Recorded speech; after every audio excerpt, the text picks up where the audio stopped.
Well, good morning. Welcome to the first DNP project course in Emory's sequence. I'm very excited to enter this journey with you as you begin to explore strategies and context for your DNP project. As we begin our time together this week, we have three parts. So this is the first. And as we begin our discussion, I'd like you to take a moment and just ask yourself the question, what do you do in healthcare? Pause and reflect. And after you've had a chance to think about some of the key things that you do in your work, come back and join us. Well, now that you've had a chance to think about what you do, I'd like to tell you a little bit about what I do. And even though I don't have the benefit at this very moment of hearing your response, I look forward to meeting you face-to-face on our first semester Saturday together if we haven't met already. But in terms of me, I'm Dr. John Cranmer. I've been here at the School of Nursing since 2014. I moved here from Kenya, where I was working on health systems research. And we're trying to understand how clinics and communities partner together and participate to provide necessary services at the time of delivery in order to prevent maternal mortality. So I work in the arena of health systems, clinic and community partnerships, but I also am a primary care clinician as an adult nurse practitioner, and I provide primarily behaviorally oriented primary care for chronic disease management and psychiatric and physical comorbidities. So that's a little bit about me. You know about yourself. Let's turn our attention for a moment to your colleagues. Not necessarily your colleagues in your immediate workplace, but perhaps people you've trained with in graduate school in the past, or others that you work with in the healthcare arena. What do they do with their days?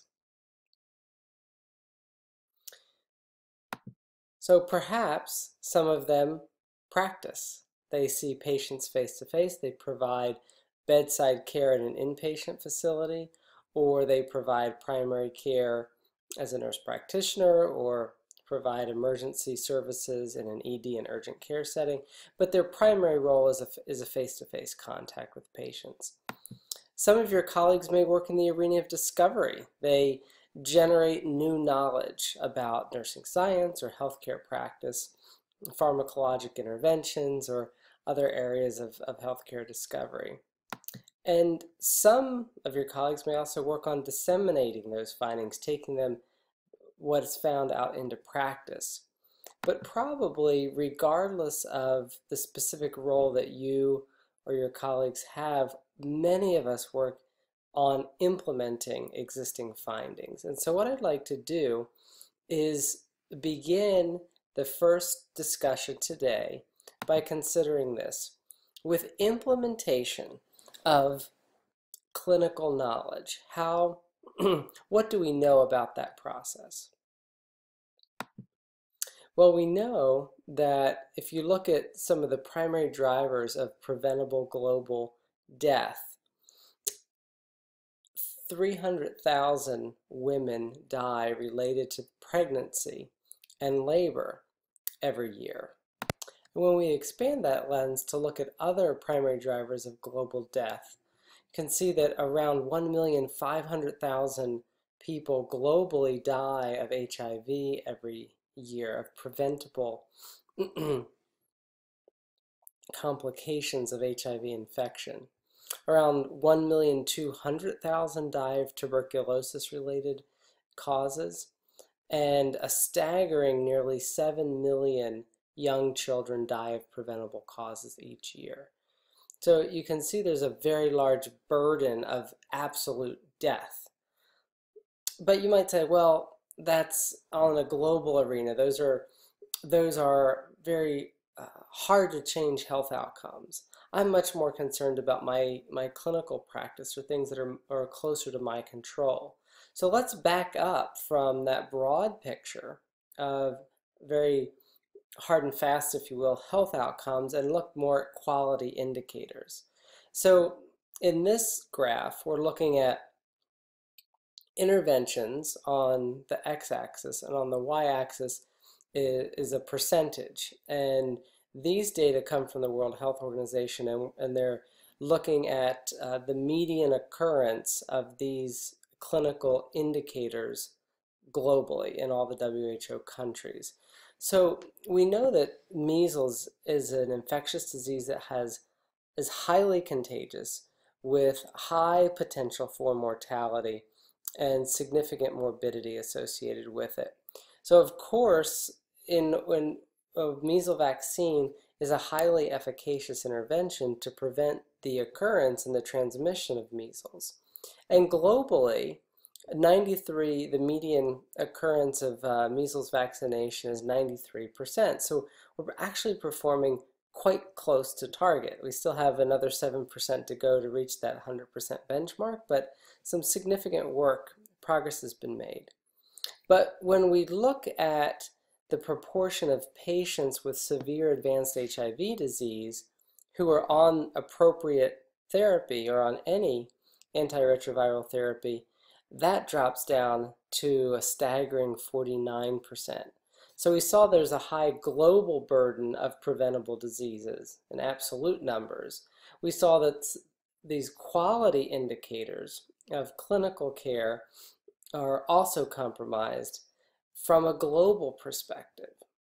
Now let's go from the global and then focus in a bit more on the United States. When we look at how the United States healthcare system performs for quality indicators, these data are on the median occurrence of these quality indicators for Medicare patients in a manuscript by Jenks. So if you think about community-acquired pneumonia, it's a contagious infection, and we know that if you initiate antimicrobial therapy in patients who are admitted for community-acquired pneumonia, within 24 hours they have much better clinical outcomes. But in the United States, we're missing about 13% of our opportunities to provide that evidence-based care. But we're still performing fairly strong at 87%. When you look at how well we're doing with beta blockers after heart attacks, it's not quite as optimistic. Here, we're only giving that intervention for admitted Medicare patients 69% of the time. And finally, when you think about screening for lipid disorders among diabetic patients, we know that those with type 2 diabetes are at much higher risk for cardiovascular comorbidities like heart attacks and strokes. And so lipid screening every 2 years is a strategy to detect those disorders early and treat them and prevent other causes of morbidity and mortality. But in the United States, we're only doing that indicated lipid screening for 60% of our patients. And so what you begin to see is that for each clinical indicator, there's a significant gap between our target and what we're actually doing. So for community-acquired pneumonia in the US, we're missing about 13% of the opportunities for giving antimicrobial care. For post-MIs, 31% of the time we're missing opportunities for care. For type 2 diabetics and lipid screening, we miss that 40% of the time. And globally, we miss 51% of the opportunities to provide medication for individuals with advanced HIV disease. And so what you begin to see is that there's a gap here. We know that these interventions work. We've tested them in clinical trials, but there's a significant gap between what we know and what we do or what we are able to do. And so this gap between what we know works and what we're actually doing creates a crisis. And as you saw from our data, this is a trans-contextual crisis.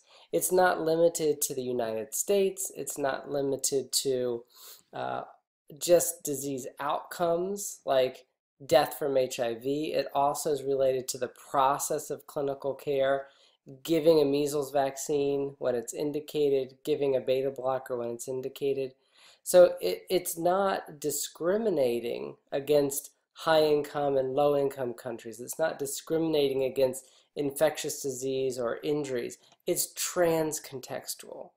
And so one WHO lead summarized it this way, said there's a gap between today's scientific advances and their application, between what we know and what's actually being done.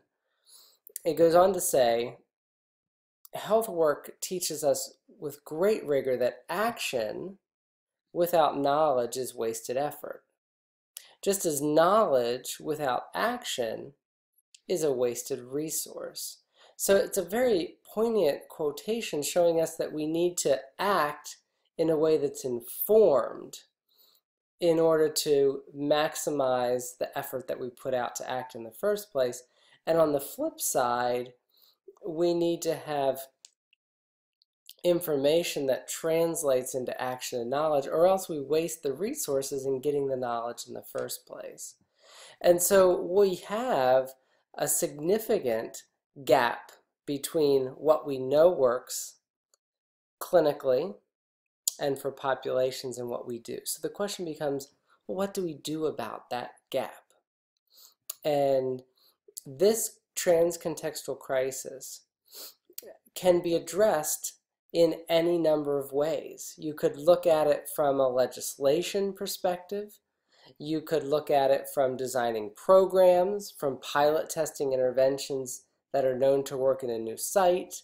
You could look at policy changes and how money is allocated and how administrative and legal bodies make decisions. You could re-engineer healthcare systems. You could optimize the care that's being given using continuous quality improvement. You could deliver more robust care at the bedside for yourself. So there are any number of ways that you could work to minimize these gaps in care and the gaps between what we know works and what we actually do.